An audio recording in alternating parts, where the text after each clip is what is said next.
All right, today we're going to zoom in on one single moment from this incredible ancient story. And I mean, this moment is packed with everything: deception, desperation, and a test of character that literally changes a family's destiny forever. So think about this. You've got a hidden identity, a piece of evidence that's been planted, and this agonizing choice. It's a total high-stakes drama. You have the past just rushing back to haunt these brothers who have no clue what they've just walked into. So yeah, let's get into it. Okay, so our story kicks off in Egypt. You've got this super powerful governor, right? But here's the thing. Nobody knows who he really is. And he's about to spring this mysterious trap on his own brothers, who, by the way, are completely unsuspecting. They've just traveled all the way from Canaan because there's a famine and they need food.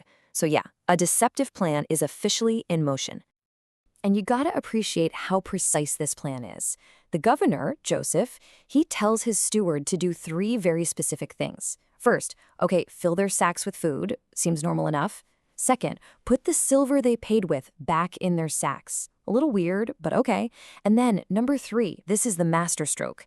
He says to secretly plant his own personal silver cup in the sack of the youngest brother, Benjamin. See, this isn't a random act. It's a perfectly crafted setup. And it's not designed to test their honesty. It's designed to test their loyalty.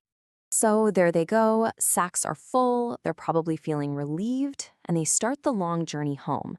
And they are just completely oblivious. They have no idea they're carrying the very thing that's about to bring their world crashing down. The trap is officially set.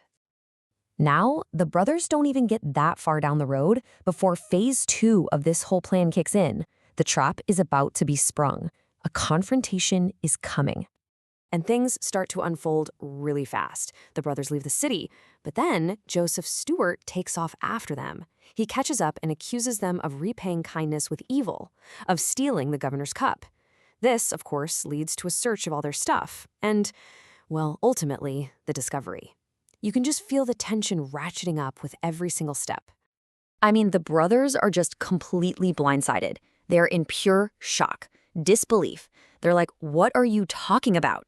They're so adamant they're innocent, they even remind the steward, hey, we returned money we accidentally found in our sacks last time. Why on earth would we steal from you now? And this is where the stakes just go through the roof.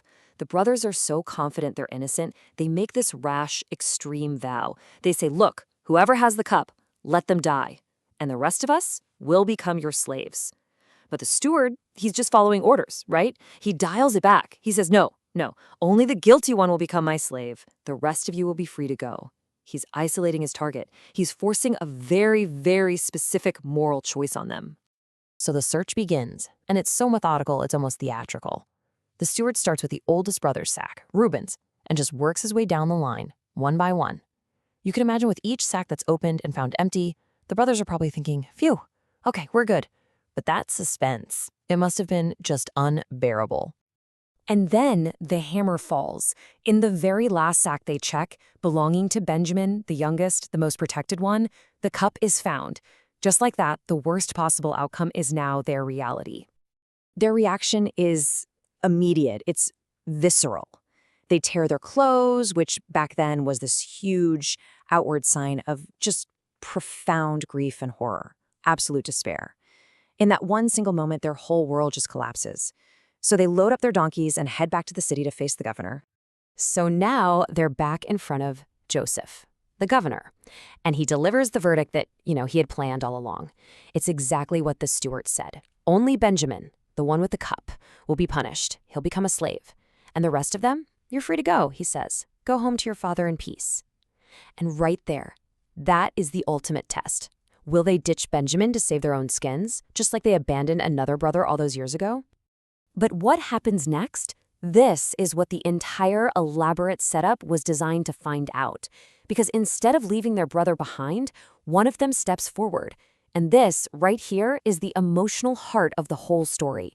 It's a moment of incredible transformation, and it's led by the brother named Judah.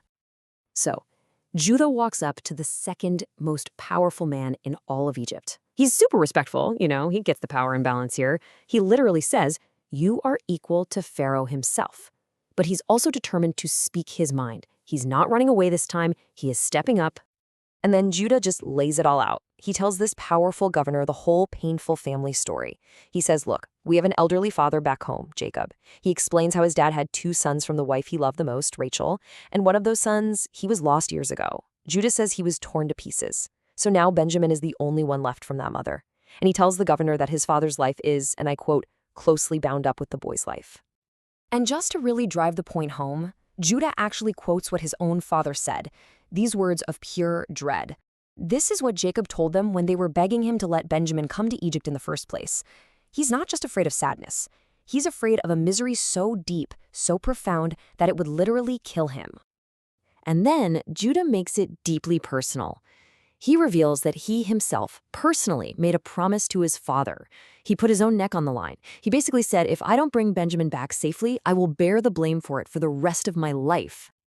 And this leads to the absolute climax of his speech. It's an incredible offer.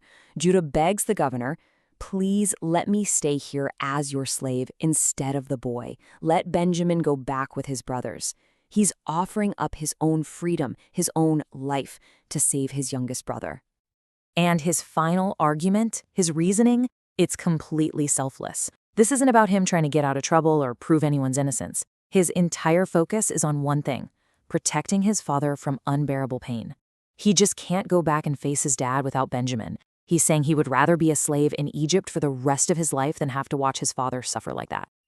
I mean, think about the transformation here. This is massive, because years ago, it was this same guy, Judah, who callously suggested selling his other brother, Joseph, into slavery. And now, this same man is offering himself up as a slave to save another brother. With this one act of pure self-sacrifice, he passes a test he didn't even know he was taking. This is what true redemption looks like. So Joseph's test, it was answered in a way that was probably more profound than he could have ever imagined. The very brother who led the charge on the betrayal has now become the family's savior. And it leaves us with this really powerful question to think about. What does this incredible journey from betrayer to savior tell us about guilt, about responsibility, and about the very real possibility of redemption?